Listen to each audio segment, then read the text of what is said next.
안녕하세요. 4월 14일 금요일 마이드라에 오신 여러분들을 환영하고 축복합니다.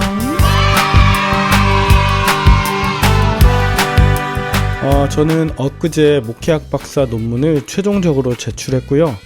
다음 달에 미국에서 있을 학위 수여식에 참석할 준비를 하고 있어요. 제가 여권 사진 촬영차 한 사진관에 갔는데 사진사님이 교회 다니시는 것 같더라고요. 이 사진관 안에 찬양 연주곡이 나오고 사진을 찍으시면서도 복음을 전하고 계시더라고요. 제가 여러모로 도전을 많이 받았답니다.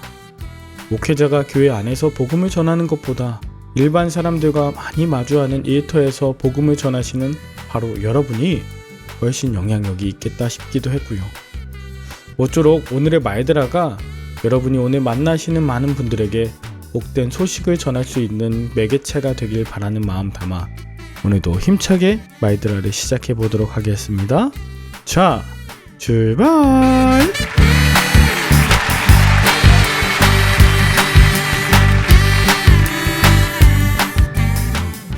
오늘은 사사기 20장입니다. 어제 본문에서 레위인의 첩이 끔찍한 일을 당하자 레위인은 집에 이르러서 첩의 시체에 12토막을 내어 모든 이스라엘 지파에게 보냈죠. 이것을 보고 모든 이스라엘 자손들이 경악을 금치 못해 보병 40만 명이 일제히 미스바로 모였습니다. 이 사건은 온 이스라엘을 뒤흔든 충격적인 사건입니다. 그렇게 사건을 조사하고 잘못을 가려 징벌하는 것 반드시 필요합니다. 다만 근본적인 원인에 대한 성찰 없이 희생양 찾기에만 골몰한다면 보복의 악순환만을 가져올 뿐입니다. 기도와 대안 없는 비난과 정죄에 그치는 것이 아니라 근본 원인을 묻고 회개함으로 개선 방안을 찾아야 한다는 것이에요. 그럼에도 불구하고 3절에 보면 기브아가 속한 베냐민 지파는 총회에 참석하지 않고 그저 상황을 살핍니다. 먼저 이런 일이 있을 때 베냐민 지파가 스스로 나서서 진상을 조사하고 잘못된 자들을 처벌했으면 얼마나 좋을까요? 그러나 그들은 이 일이 베냐민 지파 자신들의 혈족이라는 이유로 공의는 외면하고 공동체의 연합을 깨트리게 만듭니다. 4절에 보면 레위인은 사건을 설명하며 억울함을 토로하는데 이것은 왜곡과 과장 섞인 자기중심적 변호이자 자신이 이 첩을 방치하고 내어준 행위에 대해서는 은폐를 합니다. 온통 자기중심적으로 사건을 재해석하고 기억을 편집해요. 기브아 불량배가 아니라 더 나아가 기브아 사람들이 얼마나 용서받지 못할 행위를 했는가로 확대시킵니다. 정의로운 판단을 요구한다는 명목하에 자기중심적인 판단에 회개하는 행위는 찾아볼 수가 없습니다. 게다가 7절에 그는 의견과 대책을 내라며 이스라엘 자손들을 재촉하고 선동합니다. 자기가 말한 것이 진실의 전부라고 믿으라고 하는 것인지 사태가 심각할수록 신중하게 파악하고 가장 중요한 하나님께 어떻게 해야 할지 물어야 하지 않았겠습니까? 그런데 이스라엘 사람들이 이 레위인의 말만 듣고 일제히 분노합니다. 그리고 그의 말을 아무런 검증도 하지 않고 그대로 받아들여 8절에 보면 그들은 일제히 일어나 전쟁을 결의하죠. 여러분, 이 사사기 20장에 일제히 또 온 이런 단어가 많이 나오는데요. 이게 얼마나 위험하고 끔찍한 결과를 갖고 오는지 여러분 확인해 보십시오. 밖에 적과 싸울 때는 그토록 몸을 사리던 이스라엘이 약한 동족의 잘못을 응징하는 데는 지나치게 용감합니다. 12절부터 기브아 불량배들의 악행을 전해 듣고 그들을 내놓으라는 요구에 베냐민 지파는 거절합니다. 그리고 베냐민 지파도 전쟁을 결정해요. 공동체 안에 공의를 세우고자 하는 의지도 없고 원칙도 명분도 없이 그저 자신의 지파 이익을 위해서라면 뭉치고 흩어지기를 거듭하는 모든 이스라엘의 모습입니다. 게다가 베냐민 지파는 물매로 돌을 던질 수 있는 700명의 왼손잡이 장수들이 있었어요. 그 정도면 얼마든지 자기 지파를 지킬 수 있다고 생각했던 것 같습니다. 17절에 보면 이스라엘 연합군이 40만 명 정도 모였고 18절에 하나님께 전쟁에 대해 묻는데요. 누가 먼저 올라갈지 물었을 뿐 전쟁을 원하시는지 여부를 묻지 않았습니다.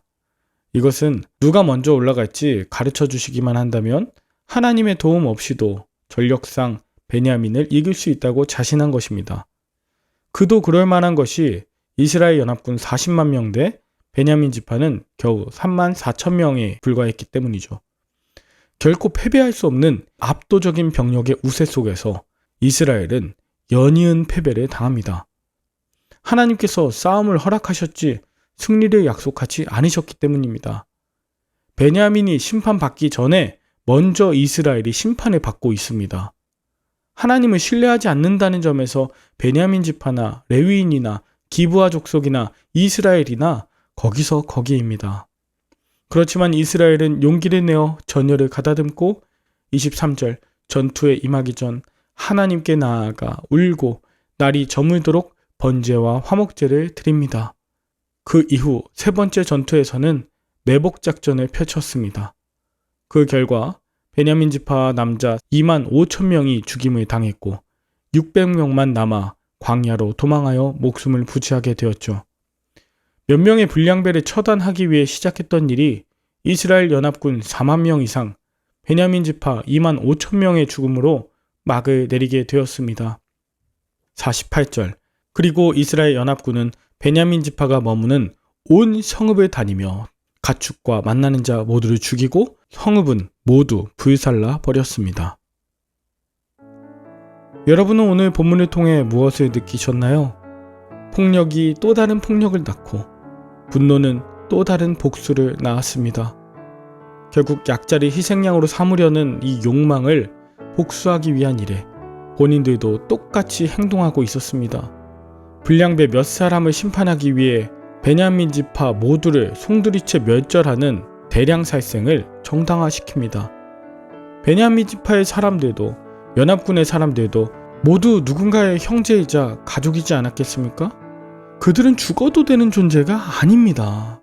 여러분, 오늘 저와 여러분들에게 어떤 힘이 주어진다 하더라도 절대로 정치적, 경제적, 개인의 감정적 복수 또 이권이 얽히지 않길 바라며 그저 하나님께 엎드리셔서 어떻게 우리가 행해야 할까요? 물으시고 하나님 주시는 말씀과 기뻐하시는 뜻에 순종할 수 있는 저와 여러분들의 하루 되실 수 있기를 바랍니다. 함께 기도할까요? 하나님 아버지, 우리 삶에 놓여진 다양한 문제 앞에서 나를 돌아보고 문제의 원인을 바르게 진단하고 개선할 수 있도록 도와주십시오. 억울하고 고통스러운 시간을 지나는 동안 겸손과 형제 사랑을 배우고 긍휼히 여기게 하여 주시옵소서. 내 안에 제거해야 할 죄가 무엇인지를 깨닫고 철저하게 엎드려 자복하며 회개하는 삶을 살도록 우리를 붙들어 주시옵소서. 감사드리며 예수님의 이름으로 기도 올리옵나이다. 아멘. 주말에는 섬기시는 교회에서 은혜 많이 받으시고요. 저는 다음 주 월요일에 다시 찾아뵙도록 하겠습니다. 샬롬.